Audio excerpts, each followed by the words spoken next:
Assalamualaikum warahmatullahi wabarakatuh. Halo teman-teman, perkenalkan nama saya Anida Elsa Cahya. NIM 23070200025 dari program studi Tadris Matematika IAIN Salatiga. Pada kesempatan ini, saya akan menjelaskan tentang perkembangan ejaan yang pernah ada di Indonesia. Berikut ini materinya. Yang pertama, definisi ejaan. Apa itu ejaan? Nah, menurut Kamus Besar Bahasa Indonesia, ejaan adalah kaidah cara menggambarkan bunyi-bunyi, kata, kalimat, dan sebagainya dalam tulisan atau huruf-huruf serta penggunaan tanda baca. Baik, selanjutnya yaitu perkembangan ejaan yang pernah berlaku di Indonesia. Yang pertama, yaitu ejaan Van Ophuijsen. Ejaan ini merupakan pedoman resmi ejaan pertama yang diterbitkan pada tahun 1901. Pada masa itu, bahasa Indonesia masih disebut sebagai bahasa Melayu. Ejaan ini disusun oleh orang Belanda yang bernama Charles van Ophuijsen dan dibantu oleh Engku Nawawi gelar Sultan Makmur dan Muhammad Taib Sultan Ibrahim. Ciri-ciri ejaan van Ophuijsen yaitu: yang pertama, huruf C yang dibaca Y. Contohnya, pada ejaan CANG bukan dibaca jang, tapi dibaca yang. Contoh kedua, pada ejaan PAJUNG bukan dibaca pajung, tapi dibaca payung. Ciri yang kedua, huruf OE yang dibaca U. Contoh, pada ejaan OEMOER dibaca umur. Pada ejaan KAMOE dibaca kamu. Ciri yang ketiga, huruf DJ dibaca C. Contohnya, pada ejaan DJAGUNG dibaca jagung. Pada ejaan DJOER dibaca jujur. Ciri yang keempat, huruf TJ yang dibaca C.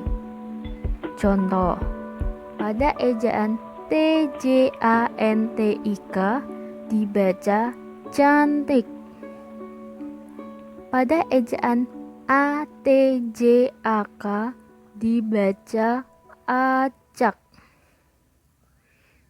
Ciri yang kelima, huruf CH yang dibaca KH. Contoh, pada ejaan CHAWATIR dibaca khawatir. Pada ejaan CHOESOES dibaca khusus. Ciri yang keenam, penggunaan tanda diakritik. Contoh pada kata maaf, makmur, dan rakyat. Ciri yang terakhir, yaitu penggunaan angka 2 sebagai tanda pengulangan kata. Contoh, kupu 2 bermakna kupu-kupu. Lari 2 bermakna lari-lari. Yang kedua yaitu ejaan Suwandi.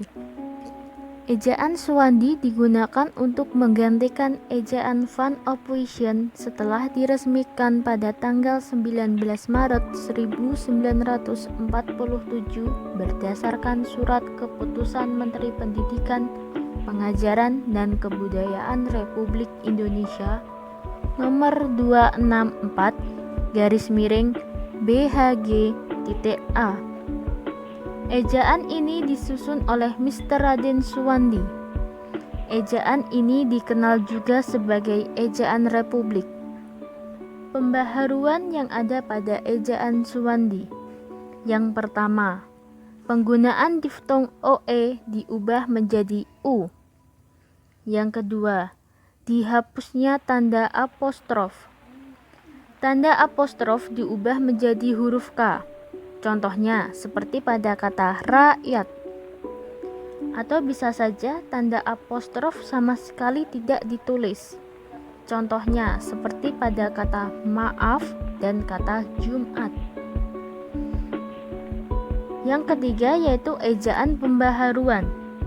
Melalui Kongres Bahasa Indonesia II di Medan tahun 1954, Profesor Muhyiddin menyarankan agar ejaan Suwandi disempurnakan. Pembaharuan disarankan panitia yang diketuai Prijon dan E. Katopo. Tapi sayangnya, ejaan ini tidak jadi diresmikan dalam undang-undang. Ciri-ciri yang ada pada ejaan pembaharuan. Yang pertama, perubahan diftong AI menjadi AY. Contoh pada kata pandai, tidak dieja PANDAI, tapi PANDAY. Pada kata santai, dieja SANTAY, bukan SANTAI. Ciri yang kedua, perubahan diftong AU menjadi AW. Contohnya pada kata kerbau, dieja KERBAW, bukan KERBAU. Pada kata surau, dieja SURAW, bukan SURAU. Ciri yang ketiga, perubahan diftong OI menjadi OY. Contoh pada kata koboi, bukan ditulis KOBOI, tapi KOBOY. Pada kata konvoy, bukan ditulis KONVOI, tapi KONVOY. Ciri yang terakhir yaitu tanda hubung tidak digunakan dalam kata berulang yang memiliki makna tunggal. Contohnya pada kata kupu-kupu dan alun-alun ditulis tanpa tanda hubung. Yang keempat adalah ejaan Melindo. Ejaan ini dikenal pada akhir tahun 1959. Draft penyusunan ejaan ini disusun pada tahun 1959 atas kerjasama Indonesia dan Persekutuan Tanah Melayu yaitu Malaysia. Perubahan yang diajukan dalam ejaan ini tidak jauh berbeda dari ejaan pembaharuan. Ejaan Melindo ini bertujuan untuk menyeragamkan ejaan yang digunakan kedua negara tersebut.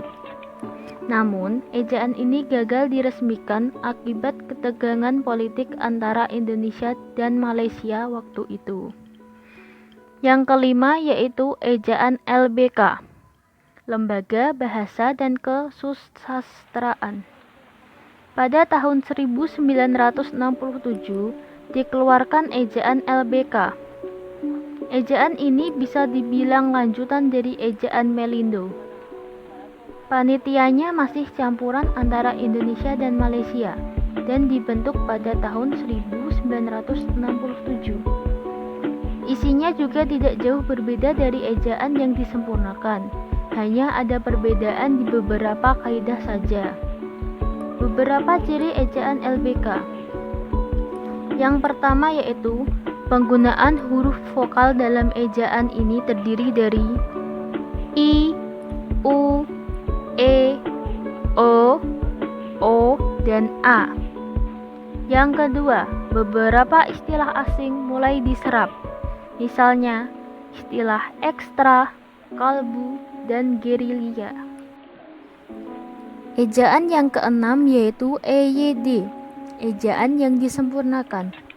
Ejaan ini berlaku sejak tahun 1972 sampai 2015. Ejaan ini mengatur secara lengkap tentang kaidah penulisan bahasa Indonesia, antara lain tentang unsur bahasa serapan, tanda baca, pemakaian kata, pelafalan huruf E, penggunaan huruf kapital, dan penggunaan huruf cetak miring. Selain itu, huruf F, V, Q, X, dan Z yang kental dengan unsur bahasa asing resmi menjadi bagian bahasa Indonesia.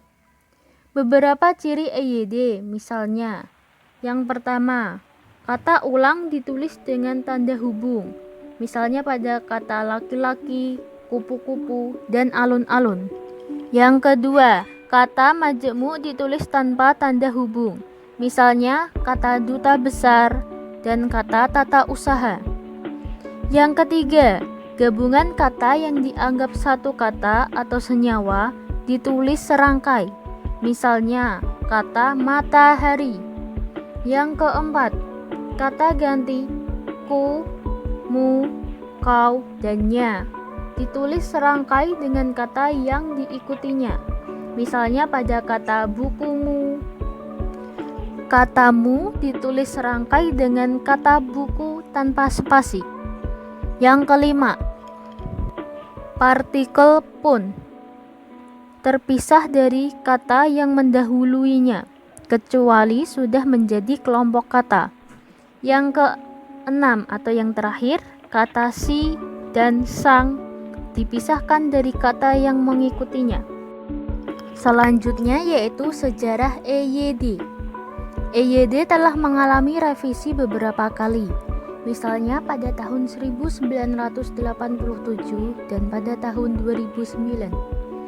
Pada tahun 1987, Menteri Pendidikan dan Kebudayaan mengeluarkan Keputusan Menteri Pendidikan dan Kebudayaan nomor 0543A/U/1987 tentang penyempurnaan pedoman umum ejaan bahasa Indonesia yang disempurnakan. Keputusan Menteri ini menyempurnakan EYD edisi 1975.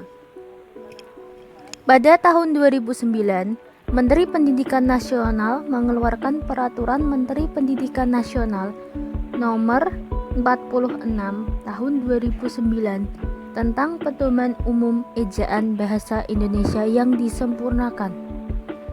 Dengan dikeluarkannya Peraturan Menteri ini, maka EYD edisi 1987 diganti dan dinyatakan tidak berlaku lagi. Di sini ada beberapa contoh perbedaan antara ejaan Van Ophuijsen, ejaan Suwandi, dan ejaan yang disempurnakan atau EYD.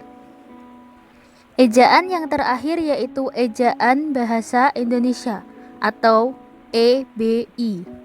Berdasarkan Peraturan Menteri Pendidikan dan Kebudayaan Republik Indonesia Nomor 50 Tahun 2015 tentang Pedoman Umum Ejaan Bahasa Indonesia, EBI resmi berlaku sebagai ejaan baru bahasa Indonesia.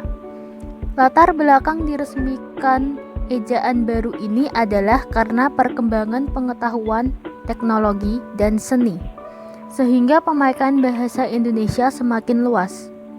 Ejaan ini menyempurnakan EYD, terutama dalam hal penambahan diftong, penggunaan huruf kapital, dan cetak tebal.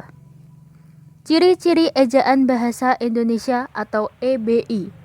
Yang pertama, huruf diftong yang berlaku antara lain AI, AU, EI, dan OI.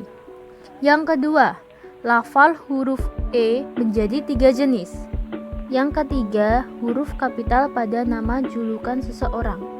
Contohnya, pada kalimat Pak Haji Bahrudin, huruf P pada kata Pak merupakan huruf kapital. Huruf H pada kata Haji merupakan huruf kapital. Dan huruf B pada awal nama orang Bahrudin merupakan huruf kapital. Yang keempat, penulisan cetak tebal untuk menegaskan bagian tulisan yang sudah ditulis miring dan bagian-bagian karangan seperti judul, bab, dan subbab. Ciri yang terakhir yaitu tanda elipsis, digunakan dalam kalimat yang tidak selesai dalam dialog. Dapat disimpulkan bahwa ejaan adalah kaidah cara menggambarkan bunyi-bunyi, kata, kalimat, dan sebagainya dalam tulisan atau huruf-huruf serta penggunaan tanda baca. Banyak sekali pedoman ejaan yang pernah berlaku di Indonesia. Namun, tidak semua ejaan itu diresmikan di dalam undang-undang. Ada juga pedoman ejaan yang tidak diresmikan. Misalnya ejaan pembaharuan dan ejaan Melindo. Pedoman ejaan yang berlaku saat ini yaitu EBI, Ejaan Bahasa Indonesia, yang diresmikan pada tahun 2015.